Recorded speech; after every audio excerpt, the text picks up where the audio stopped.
इस वैशाख में इधर की तरफ आती है आखा तीज। क्या आती है? लिखना नहीं है लेकिन एक बार समझ लेना। क्या आती है? आखा तीज। और एक आती है वैशाख पूर्णिमा। क्या आती है? वैशाख पूर्णिमा। क्या आती है? वैशाख पूर्णिमा।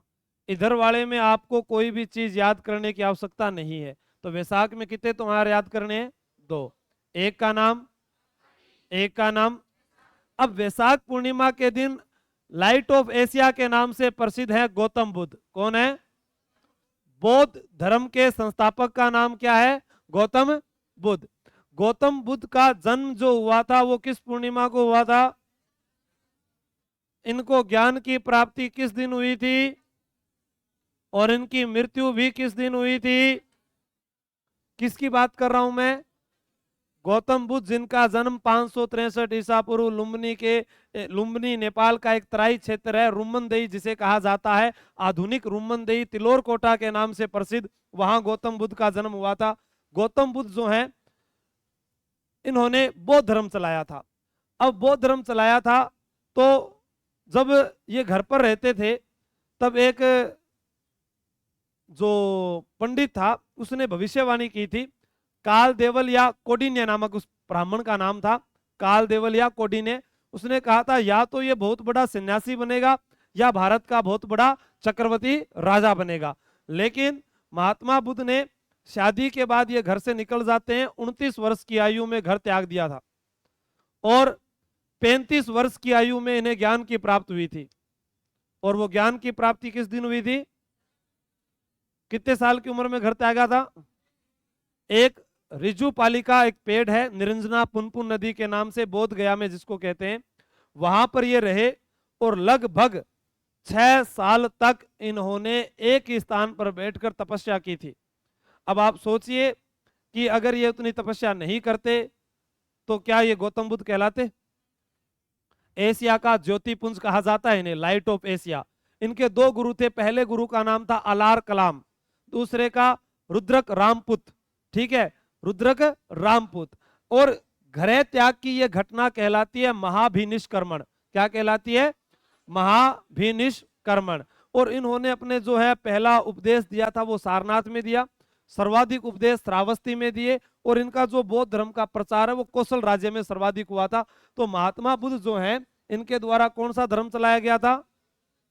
महात्मा बुद्ध के द्वारा बौद्ध धर्म। और इनका जन्म, ज्ञान और मृत्यु कब हुई थी? आखा तीज। बोलो, राजस्थान के सभी कुंवारे आखा तीज का इंतजार करते हैं। राजस्थान के सभी कुंवारे आखा तीज का इंतजार करते हैं। इसे बोलते हैं अक्षय तृतीया। क्या बोलते हैं? इसी दिन अबुझ सावा माना जाता है। क्या माना जाता है? राजस्थान में पहले सर्वाधिक बाल विवाह किस दिन होते थे? और आखा तीज के दिन बीकानेर शहर बसाया गया। कौन सा शहर बसाया गया?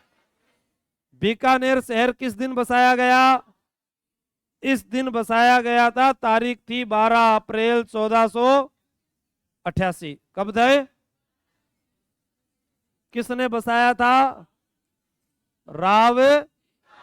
अब आपको मैंने क्या कहा? राजस्थान के सभी कुंवारे किस दिन का इंतजार करते हैं? आखा तीज। हम लोगों की साख बचाती है। क्या बचाती है? कब क्या बचाती है? तो महीना कौन सा हुआ? कौन सा हुआ? जितने भी शुभ कार्य होते हैं वो किस पक्ष में होते हैं?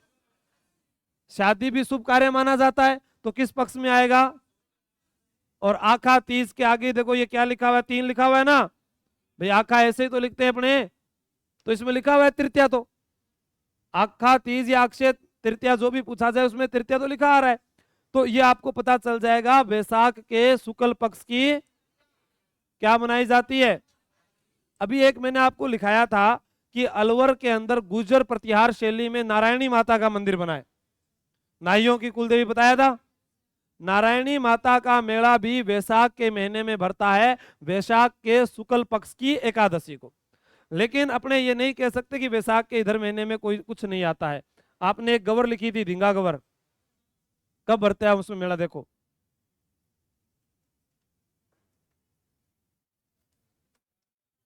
क्या लिखा हुआ है। वैशाख कृष्ण, तो इसका मतलब कि इधर भी एक मेला तो भरता है। क्लियर है? लेकिन आपको याद इधर वाला ही करना है। तो दोबारा बात करते हैं, कौन सा महीना पढ़ेंगे अपने? वैशाख। वैशाख के बाद महीना आता है ज्येष्ठ। कौन सा आता है? ज्येष्ठ के दो पक्ष होते हैं। कितने पक्ष होते हैं? एक का नाम, एक का नाम। एक बात पूछता हूं आपसे, देवर बड़ा होता है या जेठ बड़ा होता है? कौन होता है? जेठ। और जेठ जो बड़ा होता है तो याद करना, बड़े बड़े त्योहार इसी में आते हैं। राजाओं में राजा बड़ा था महाराणा प्रताप। राजाओं में राजा बड़ा था। महाराणा प्रताप का जब जन्म हुआ तब क्या लागू हुई थी? तो यानी ज्येष्ठ शुक्ल तृतीया। तो प्रताप जयंती कब आती है? प्रताप में अक्षर भी कितने हैं? तो ये कब आती है? किस महीने में आती है? महाराणा प्रताप अच्छे थे तो अच्छे काम भी किस महीने में? शुक्ल पक्ष में आ गया ना इधर। फिर बात करते हैं अपने संतों में। संत बड़ा था कबीर। संतों में तो कबीर पूर्णिमा किसके दिन आएगी? ज्येष्ठ। ठीक है, कबीर जयंती बोल दो चाहे कबीर पूर्णिमा बोल दो। उसके बाद एक नाम आता है पांडवों में, भीम। भीम 11। क्या हो गया? ये भी शक्तिशाली था। और अपने पेड़ पौधे जो पढ़ते हैं उसमें आता है वट। क्या आता है?